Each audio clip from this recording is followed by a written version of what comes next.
Hello dear chemistry teacher, നിങ്ങളെ Kerala PSC അന്വേഷിക്കുന്നു. Kerala PSC നിങ്ങൾക്ക് ജോലി തരാൻ വേണ്ടി ഈ മാസം ഏറ്റവും പുതിയ നോട്ടിഫിക്കേഷൻ പുറത്തിറക്കുന്നു. കേരള PSC കെമിസ്ട്രി അധ്യാപകരെ തേടുന്നു. കെമിസ്ട്രി അധ്യാപകർക്ക് കെമിസ്ട്രിയിൽ PG, B.Ed, സെറ്റ് യോഗ്യത, അധ്യാപകനാവാനുള്ള യോഗ്യത നിങ്ങൾക്കുണ്ടെങ്കിൽ, ഹയർ സെക്കൻഡറി അധ്യാപകനാവാനുള്ള യോഗ്യതയുണ്ടെങ്കിൽ നിങ്ങൾക്ക് വേണ്ട ഏറ്റവും പ്രധാനപ്പെട്ട ഏറ്റവും പുതിയ നോട്ടിഫിക്കേഷൻ ഈ മാസം പുറത്തു വരും. നമ്മൾ സംസാരിക്കുന്നത് non vocational teacher junior in chemistry. Vocational higher secondary വിദ്യാഭ്യാസ വകുപ്പിൽ, ഉന്നത വിദ്യാഭ്യാസ വകുപ്പിന് കീഴിലുള്ള വൊക്കേഷണൽ ഹയർ സെക്കൻഡറി ഡിപ്പാർട്ട്മെന്റിൽ non vocational teacher in chemistry junior തസ്തികയിലേക്കുള്ള നോട്ടിഫിക്കേഷൻ ഈ മാസം പുറത്തിറക്കാനായിട്ട് കേരള PSC തീരുമാനിച്ചിട്ടുണ്ട്. നവംബർ 10 ചേർന്ന കേരള പബ്ലിക് സർവീസ് കമ്മീഷന്റെ യോഗ തീരുമാനപ്രകാരം 54 പുതിയ തസ്തികകളിലേക്ക് വിജ്ഞാപനം പുറപ്പെടുവിക്കും. ആ 54 കാറ്റഗറികളിലേക്ക് വിജ്ഞാപനം പുറപ്പെടുവിക്കുമ്പോൾ അതിലൊന്ന് പ്രധാനപ്പെട്ടത് കേരള വൊക്കേഷണൽ ഹയർ സെക്കൻഡറി വിദ്യാഭ്യാസ വകുപ്പിൽ non vocational teacher in chemistry junior തസ്തികയാണ്. അപ്പോൾ നമുക്ക് പ്രത്യേകിച്ച് രസതന്ത്രം ജീവിതത്തിലെ ഏറ്റവും പ്രധാനപ്പെട്ട ഐച്ഛിക വിഷയമായിട്ടെടുത്ത് വർഷങ്ങളോളം അതിനകത്ത് UG-യും PG-യും ഒക്കെ ചെയ്ത് ടീച്ചിങ്ങിന് വേണ്ട ക്വാളിഫിക്കേഷൻ എല്ലാം സെറ്റാക്കി വെച്ചിരിക്കുന്ന സെറ്റ് യോഗ്യത അടക്കമുള്ള പ്രിയപ്പെട്ടവരെ, നിങ്ങൾക്ക് ഹയർ സെക്കൻഡറി സ്കൂൾ ടീച്ചർ തസ്തിക പോലെ തന്നെ അപേക്ഷിക്കാൻ പറ്റുന്ന വളരെ പ്രധാനപ്പെട്ട ഒരു തസ്തികയാണ് വൊക്കേഷണൽ ഹയർ സെക്കൻഡറി. ഓക്കെ, HSSTക്ക് വേണ്ടി പ്രിപ്പയർ ചെയ്യുന്നവരുണ്ടാവും. ഒരിക്കലും മിസ് ചെയ്യരുത് ഈ ഒരു നോട്ടിഫിക്കേഷൻ. വൊക്കേഷണൽ ഹയർ സെക്കൻഡറിയിലേക്ക് അതേ വിദ്യാഭ്യാസ യോഗ്യതയിൽ, അതേ സിലബസിൽ, അതേ മെത്തേഡ് ഓഫ് ലേണിംഗിൽ നിങ്ങൾക്ക് പഠിച്ചിട്ട് ഈ ജോലി നേടാൻ സാധിക്കും. പ്രത്യേകം ശ്രദ്ധിക്കുക.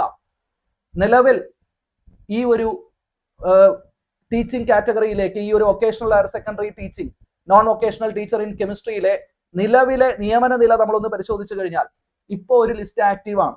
കേരള PSCയുടെ 2024 ഫെബ്രുവരി മുതലുള്ള ലിസ്റ്റ് ആക്റ്റീവ് ആണ്. 2024 ഫെബ്രുവരിയിൽ നടന്ന എക്സാമിന്റെ ലിസ്റ്റ് ഇപ്പൊ ആക്റ്റീവ് ആയിട്ട് നിൽക്കുന്നുണ്ട്. ആ ലിസ്റ്റിൽ നിന്ന് 30 അഡ്വൈസേഴ്സ് ആണ് ഇതുവരെ, ഏറ്റവും അവസാനം കഴിഞ്ഞ ജൂൺ മാസത്തിൽ 2025 ജൂണിൽ അവസാനം പോയ അഡ്വൈസ് വെച്ച് 30 അഡ്വൈസേഴ്സ് ആണ് ഇതുവരെ പോയിട്ടുള്ളത്. ഈ ലിസ്റ്റ് 3 വർഷത്തേക്ക് വാലിഡ് ആണ്. അതായത് 2024 ഫെബ്രുവരി തൊട്ട് 25, 26, 27 ഫെബ്രുവരി വരെ വാലിഡ് ആണ്. അപ്പൊ 27 ഫെബ്രുവരി വരെ ലിസ്റ്റ് ഉണ്ടെങ്കിലും PSCയെ സംബന്ധിച്ച് ഈ ലിസ്റ്റ് അവസാനിക്കുന്നതിന് മുമ്പ് പുതിയ പരീക്ഷ നടത്തി പുതിയ റാങ്ക് ലിസ്റ്റ് കൊണ്ടുവന്ന് അടുത്ത നിയമനം, അടുത്ത 3 വർഷത്തേക്കുള്ള നിയമനം പുതിയ റാങ്ക് ലിസ്റ്റിൽ നിന്ന് നടത്തണം. അതുകൊണ്ട് തന്നെ 2027 ഫെബ്രുവരിക്ക് മുമ്പ് പരീക്ഷ നടന്ന് റാങ്ക് ലിസ്റ്റ് വരും. സോ നമുക്ക് 2026 എക്സാം പ്രതീക്ഷിക്കാം. 2026 എന്ന് പറയുമ്പോൾ നമ്മൾ ഒരു 8 മുതൽ 10 മാസം വരെ പരമാവധി പഠിക്കാനുള്ള സമയം പ്രതീക്ഷിക്കുക. ചിലപ്പോൾ അതിൽ കുറവായിരിക്കാം. അപ്പൊ അടുത്ത ഒരു വർഷം 2026 എന്ന് പറയുന്ന ഒരു വർഷം ഇപ്പൊ തുടങ്ങി. 2026 എന്ന് പറയുന്ന ഒരു വർഷം നമ്മുടെ ഡ്രീം ജോബിലേക്ക് പഠിക്കാനുള്ള സമയമായിട്ട് കണക്കാക്കുക. ഓക്കെ, അപ്പൊ ആ ഒരു നമ്മൾ ഇത്ര നാളും എന്തിനാണോ കെമിസ്ട്രി ഇത്രയും വർഷം എടുത്ത് പഠിച്ചത്, ആ പഠിച്ച കൺസെപ്റ്റുകളാണ് നമുക്ക് പരീക്ഷയ്ക്ക് വരാൻ പോകുന്നത്. അതെല്ലാം ഒന്ന് റിവൈസ് ചെയ്തെടുക്കാനായിട്ട് എൻട്രി നിങ്ങളോട് കൂടെ ഉണ്ടാവും. എൻട്രിയുടെ അധ്യാപകർ നിങ്ങളോട് കൂടെ ഉണ്ടാവും. ഓക്കെ, എന്താണ് ഈ ഒരു ജോലിയുടെ, വൊക്കേഷണൽ ഹയർ സെക്കൻഡറി വകുപ്പിലെ ഈ ഒരു ജൂനിയർ പോസ്റ്റിന്റെ പ്രത്യേകത? ഒന്ന്, ഇതൊരു അധ്യാപക ജോലിയാണ്. സമൂഹത്തിലെ നിലയും വിലയും ഒക്കെ അധ്യാപകരുടെ ജോലിയെ സംബന്ധിച്ച് നമുക്കറിയാം. ഇതൊരു ഗവൺമെന്റ് ജോബാണ്. ഗവൺമെന്റ് ജോബിന്റെ ജോബ് സെക്യൂരിറ്റീസ് നമുക്കറിയാം. മറ്റൊന്ന്, സാലറി സ്കെയിൽ നോക്കിയേ. സ്റ്റാർട്ടിങ് തന്നെ 45,600 ആണ്. ബേസിക് പേ ആണ് ഈ 45,600 എന്ന് പറയുന്നത്. 45,600 മുതൽ 95,600 വരെയാണ് ഇപ്പോൾ നിലവിലുള്ള basic pay scale. 45,600 basic pay ആണെന്ന് പറയാൻ കാര്യം ഇതിന്റെ കൂടെ DA, HRA ഇങ്ങനെ പല പല അലവൻസുകൾ എല്ലാം ചേർത്തുള്ള സാലറിയാണ് നമുക്ക് ലഭിക്കുക. ഒരു പക്ഷേ പ്രത്യേകം ശ്രദ്ധിക്കുക, നിലവിൽ ഈ പരീക്ഷ എഴുതി നിങ്ങൾ ജോലിക്ക് കയറുന്ന സമയമാവുമ്പോഴേക്കും അടുത്ത ശമ്പള പരിഷ്കരണം നടക്കും. 5 വർഷം കൂടുമ്പോൾ സർക്കാർ ഉദ്യോഗസ്ഥർക്ക് ശമ്പള പരിഷ്കരണം നടത്തണമെന്നാണ് ചട്ടം. അതനുസരിച്ച് ഇപ്പൊ ഓൾറെഡി നമ്മൾ ലേറ്റ് ആണ്. അപ്പൊ നിങ്ങൾ ജോലിക്ക് കയറുന്ന സമയത്തേക്ക് അടുത്ത ശമ്പള പരിഷ്കരണം നടന്നാൽ ഇതിൽ നിന്ന് ഇനിയും ഒരു 20-25% വർധനവ് നിങ്ങൾക്ക് പ്രതീക്ഷിക്കാം ബേസിക് സാലറിയിൽ. അപ്പൊ ആലോചിച്ച് നോക്കി, വളരെ അടിപൊളിയായിട്ടുള്ള ഒരു പോസ്റ്റാണ്. സാലറി വൈസ് ആണെങ്കിലും ജോബ് സെക്യൂരിറ്റി ആണെങ്കിലും ഈ ജോബിനുള്ള സമൂഹത്തിലുള്ള വാല്യൂ വെച്ച് നോക്കുകയാണെങ്കിലും വളരെ വളരെ പ്രധാനപ്പെട്ട ഒരു പോസ്റ്റ് ആണെന്ന് മനസ്സിലാക്കുക. എന്താണ് യോഗ്യത? എന്താണ് യോഗ്യത? ഈ ഒരു പരീക്ഷ എഴുതാൻ തുടക്കം മുതൽ ഞാൻ പറയുന്നുണ്ട്. ഏതാ? Post graduation in chemistry. കേരളത്തിലെ യൂണിവേഴ്സിറ്റികൾ അംഗീകരിച്ചിട്ടുള്ള post graduation degree in chemistry with not less than 50% of mark, 50% മാർക്കിൽ കുറയാത്ത പോസ്റ്റ് ഗ്രാജുവേഷൻ കെമിസ്ട്രി. പിന്നെ ടീച്ചിങ് ക്വാളിഫിക്കേഷൻ BEd. പിന്നെ ക്വാളിഫിക്കേഷൻ എക്സാം ഏതാ? സെറ്റാണ്. സ്റ്റേറ്റ് എലിജിബിലിറ്റി ടെസ്റ്റ് പാസ്സായിരിക്കണം. ഈ 3 ക്വാളിഫിക്കേഷനുള്ള ഒരുപാട് പേരുണ്ട് നിങ്ങളുടെ കൂട്ടത്തിൽ, അല്ലെ? ഒരുപാട് പേരുണ്ട്. ഈ നോട്ടിഫിക്കേഷൻ വരാൻ കാത്തിരുന്ന ഒരുപാട് പേരുണ്ട്. അപ്പൊ എല്ലാവരും ഇനിയും തയ്യാറായി തുടങ്ങിയില്ലെങ്കിൽ പരീക്ഷയ്ക്ക് വേണ്ടിയുള്ള തയ്യാറെടുപ്പ് തുടങ്ങുക. നമ്മുടെ സിലബസ് ഓവർവ്യൂ ഞാൻ വെറുതെ ഇതിൽ സിലബസ് പഴയ മുൻപ് നടന്ന പരീക്ഷയുടെ സിലബസ് ഓവർവ്യൂ ആണിത്. ഇത് തന്നെയാണ് നമ്മൾ പുതിയതായിട്ട് എക്സ്പെക്ട് ചെയ്യുന്നത്. ഓക്കെ, അപ്പൊ സിലബസ് ഓവർവ്യൂ വളരെ പെട്ടെന്ന് ഡീറ്റെയിലേക്കൊന്നും പോകുന്നില്ല. നമുക്ക് ഇനോർഗാനിക് കെമിസ്ട്രി, ഓർഗാനിക് കെമിസ്ട്രി, ഇത് രണ്ടിൽ നിന്നാണ് ഏറ്റവും കൂടുതൽ ക്വസ്റ്റ്യൻസ്, ഏറ്റവും കൂടുതൽ സ്കോർ ചെയ്യാനുള്ള ക്വസ്റ്റ്യൻസ് വരിക.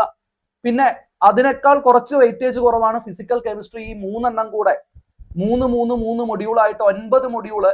പിന്നെ അനലിറ്റിക്കൽ, എൻവയൺമെന്റൽ ആൻഡ് മെറ്റീരിയൽ കെമിസ്ട്രിയിൽ നിന്ന് ക്വസ്റ്റ്യൻസ് വരും. അപ്പൊ ഇത്രയുമാണ് ഈ ഒരു 10 മൊഡ്യൂളിൽ നിന്ന് 70 മാർക്കിനാണ് മുൻ പരീക്ഷകളിൽ ചോദിച്ചിരിക്കുന്നത്. 70 മാർക്കിന്. പിന്നെ ഒരു 30 മാർക്ക് ജനറൽ സബ്ജക്ട്സാ.